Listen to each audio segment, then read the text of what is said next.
Nimuhorane umukama. Inkuru nziza ya Yezu Kristu yanditswe na Luka mweranda. Muri irya minsi Yezu yavuze ati, muragowe mw'abafarisayo, kuko mushikana ituro rya menta n'igisogi be n'iry'imboga zose, mukareka ubutungane n'urukundo rw'Imana. Ivyo nivyo mutegerezwa kugira mutaretse ibindi. Muragowe mw'abafarisayo, kuko mukunda ibibanza vy'imbere mu masinagoga n'indamutso ku nama. Muragowe kuko musa n'imva zitaboneka, nabo abantu bakazicako batabizi. Araheza umwe mu bigisha mwishura ati, mwigisha, mu kuvuga utyo natwebwe nyene uradutuka. Yesu aramwishura ati, muragowe namwe bigisha, kuko muzigira abantu ku mizigo badashobora gutwara, namwe ntimwikozeko n'urutoki. Dushemeze ijambo ry'Imana.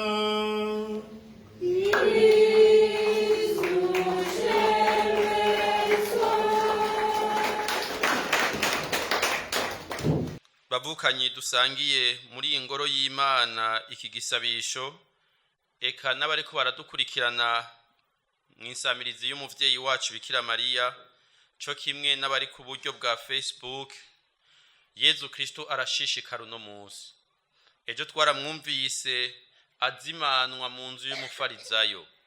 Vyumvikana yuko uyo mufarizayo yaciye ajya kara abo basangiye iryo banga ry'ubufarizayo, kuko abafarizayo wari umugwi w'idini, abantu basangiye igihagararo mw'idini, bari abantu bakomeye mw'idini, mugabo kandi bakamera nk'umugambwe wa politiki.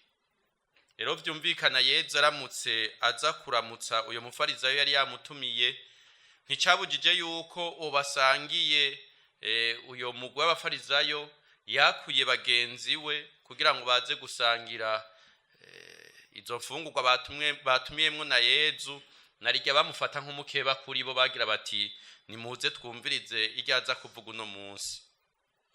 Rero Yezu ntadohotse.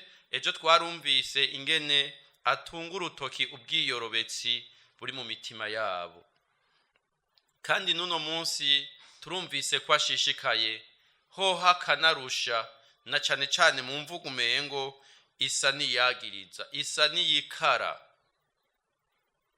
kubera ko umukama ico ashaka nuko tubona umuco, tukabona umuco w'iyo tubwirizwa kuva niyo tubwirizwa kuja. Yezu Kristu ntashima yuko twicara tukadibama nk'uko umengo nta ngorane n'imwe ihari, kandi ingorane zijanye n'ubuzima bwo kwemera zitwuzuranye. Rero Yezu mu gutunga urutoki ico gihagararo kidateye ko tuba dufise mu buzima bwacu bwa minsi yose, canke iyo ngendo itameze ko, si ukugira ngo aducire urubanza, si ukugira ngo aducuvye, si ukugira ngo adusubize hasi, iriho n'ukugira ngo aduhamagarire gutera intambwe mu buzima, aduhamagarire guhaguruka ngo tugende dufate urugendo rujanye no gushikira igihagararo ciwe nyene, nk'uko Pawulo mweranda bigira ati, duhamagariwe gushikira igihagararo ca Kristu wenyene ubwiwe. Rero uburyo abikozemwo turumvise ko abanje kubabwira ko bagowe. Muri iki kibanza rero c'abafarizayo twebwe nyene tuhishire. Iki kigabane twumvise ugishize hamwe n'ikigabane ca 23 mu nkuru nziza ya Matayo, iyi mvugo Yezu arayivuga ashimitse ababwira ko bagowe, aho bakunze kuvuga ngo n'amagorwa canke bamwe bavuga ngo n'ibitutsi, abandi ngo n'amahamo, mu gifaransa bavuga ngo recette invective de Jésus. Mu bisanzwe ni gutukagura, mugabo ntatukagura kugira ngo ashire isoni, ntatukagura kugira ngo yereke abo bantu ko ataco bamaze, mugabo no kugira ngo abahamagarire guhinduka. None rero muri ico kibanza c'abo bafarizayo twohaja, mugabo tukahajana amatwi y'umutima atari amatwi y'umubiri, kuko bo bumva umengo ariko arabagwanya, bumva umengo ni ryahiganwa barimwo, bumva umengo bariko barabahinyura. n'akari karabahinyura. Ariko Yezu icyo ashaka ni ukubahamagarira guhinduka, ni ukubahamagarira kuva aho bashitse bakicara nyene bakadibama nk'uko umengo nico babwirizwa kuba, nk'uko umengo niko babwirizwa kumera, nk'uko umengo nta n'ingorane. Rero aberetse iyo situation barimwo, ubwo buryo barimwo, ico kibanza barimwo nk'ikibanza c'amagorwa. Nagize nti yagize ni muragowe indwi, mugabo no munsi twumvise avuga zine. Ayo magorwa rero ariko arabereka, ayo magorwa ariko arondera ko babona nabo nyene bobo siko babibona.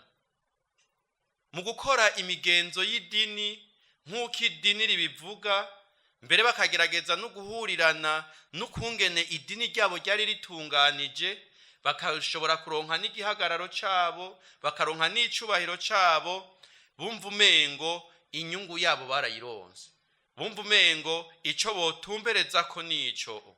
Mugabo Yezu ashaka kubasaba ko boreka gusubira guhuba, kuko ico sico gihambaye.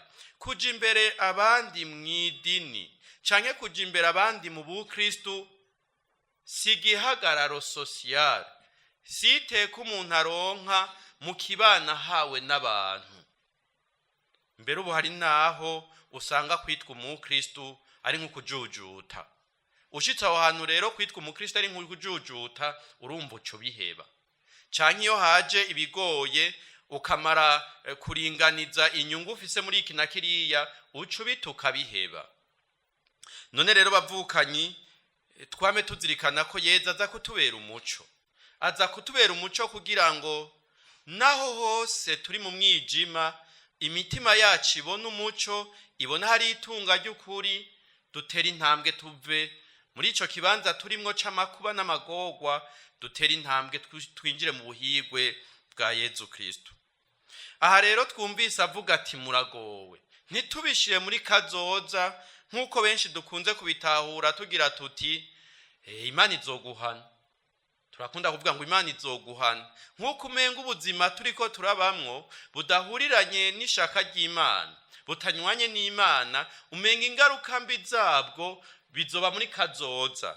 Ego no muri kazoza umuntu ashobora kwica muri ubwo buzima buzokwamaho, ashobora kwica muri ubwo bugenzi bw'Imana, ashobora kwica muri iryo teka ryo kuba umwana w'Imana. Ariko twumve yuko ayo magorwa atangura ubu, kandi Yezu mu kubivuga ntariko abivuga ababurira igihano yoba ariko arategurira ababisha, kuko Yezu ico ashaka turabizi, turamaze kuvyumva n'akatari gake mu nkuru nziza ya Luka, cane cane nako ya Yohani. Muri ya majambo ya nyuma abwira abigishwa biwe ariko arabasezera, agira ati sinshaka ko hari n'umwe yotakara. Yezu rero ntashaka ko hari n'umwe yotakara. Yezu ntiyicaye nk'uko umengo ariko aracungana n'uwucumura, hanyuma heze yandika ahantu kugira ngo mu minsi yo muri kazoza, muri wa muhero w'isi, azoheza musomera igihano bakwiranye.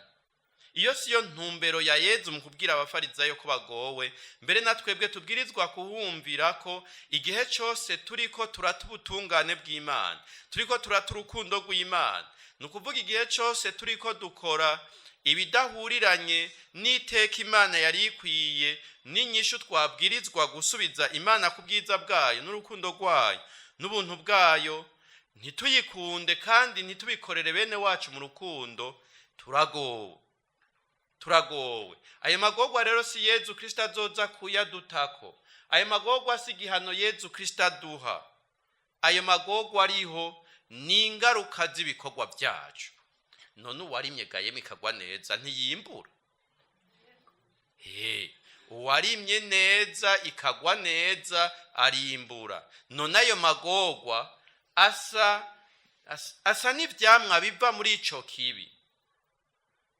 Rero Yezu mu gukara ahashimitse ntashima ko twoba muri ayo magorwa, ntashima ko twoba muri ayo makuba, ashima ko twobona umuco, imitima yacu ikagira ijisho rimurikiwe na mutima mweranda, tubone aho hose turi mu nzira idatomoye, turi mu nzira itaroranye n'igihagararo cacu nk'abana b'Imana, tugire wa mwete wo guhaguruka, tugire tuti turagarutse iwawe. Aho rero niho dutera intambwe mu buzima, tukarushirizaho gukura mu migenderanire dufitaniye na Kristo. Ya mitima yacu ikidegembya nk'uko twavyumvise ejo, tugatungwa n'ibwirizwa rya mutima mweranda, ryo bwirizwa ry'urukundo, kuko uyo mutima mweranda tuba twaretse ngo muri twebwe aduhe guhinduka, aduhe gutyoroka, dukure mu migenderanire dufitaniye n'Imana, kandi adukuze mu bunywanyi dufitaniye n'Imana. Hanyuma ubuzima bwacu bwimbuke ivyamwa vyiwe, kuko niwe aca tugenza nk'uko twavyumvise muri ribaruwa Pawulo mweranda yandikiye Abanyagalati, mu kudukiza za mpengamiro za kamere mbi, aho usanga umuntu ahengamiye ku kwikunda, agahengamira mu karyohera mubiri, agahengamira mu gushaka gusumba abandi no kugaba no kuganza abandi, agahengamira mu bindi bibi byose. Mutima mweranda araza akatunagura ya mitima yacu yigaruriwe n'akabi, igaheza ikegukira Imana, kuko iba yanabaye myiza, iba yanatyorowe nk'uko Yezu Kristo yabitubwiye ati nimutange ivyo vy'imbere mu biha Imana, kuko mutima mweranda aheza akabitagatifuza. Ubuzima bwacu rero bugaca burangwa n'urukundo, bugaca burangwa n'ubugwaneza, bugaca burangwa no kwitaho abandi, no kwitwararika abandi, no kwigoreranira, bugaca burangwa n'akanyamuneza. Eka ivyo vyamwa vyose vy'ineza, ivyo vyamwa vya mutima mweranda akaba ari byo bishingira intahe ububasha bw'Imana irangura muri twebwe ica amagara make yacu adashoboye, kubasha bwa mutima mweranda, kandi n'abandi bakahabera bakaronkera intahe y'ububasha bw'Imana, akanovera k'ubuzima rukristo, ndetse tugakira na ya makuba yo kwitwa imva zisharije inyuma abantu bacako, zikababera igitsitaza batazibonye, ariko tugaca tubera abandi intambwe canke tukabera abandi inzira yo gushobora kubona nabo iyo babwirizwa gushika ngo batere intambwe. None aberanda turamutse twibuka uno munsi Maragarita Maria w'Arakoke, cyo kimwe n'umupfasoni yitwa Edwige, bagendeye ako karanga k'abana b'Imana, bakareka mutima mweranda akabaringaniza, kandi akabaha igihagararo koko c'abakristo babushitse. Umwe mu kugendera iteka ry'ubuvyeyi yaronse inema yo kurangura mu gukundana n'umushinga ntahe wiwe, mbere akarushirizaho kwamabera mu ngoro aboro, ngo bashobore kuronka koyoko, bashobore kuronka umwidegemvyo n'ukungene bobaho. Uwundi nawe agashobora kurimbura no gutahura ingene urukundo rw'Imana n'ikigongwe ciwe ari manga nini, yamisesekariza urwo rukundo n'ico kigongwe ku bantu, nubwo twebwe tuyisubiza inabi twayisubiza umururazi, baheza bakabituberako akarorero. None turushirizeho kwama duhanga amaso uyo muco Kristo atuzanira, na cane cane twishimirije akarorero k'abama batumurikira. Eka mbere tumwiyegurire gose, twihetse no kuri gisabisho cabo beranda bamatubera mu ngoro. Edwige na Maria Maragarita w'Arakoke, Bikira Maria mweranda nyina w'abatumwa, Mugabekazi w'Abakristo, Mutabazi w'Abakristo, Mugabekazi w'Irozari. Amen.